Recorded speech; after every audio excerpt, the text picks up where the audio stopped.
Under the bonnet is the biggest development to the WRX power plant since it was first released back in 1992.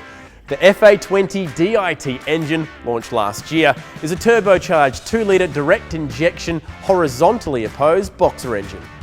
It produces more power and torque and is more efficient than its predecessor, making 197 kilowatts at just over 5,500 RPM.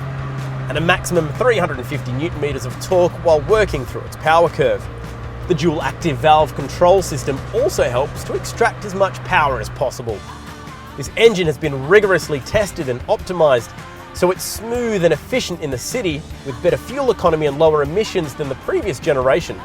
But it maintains its edgy power delivery for when an opportunity for some more spirited driving arises.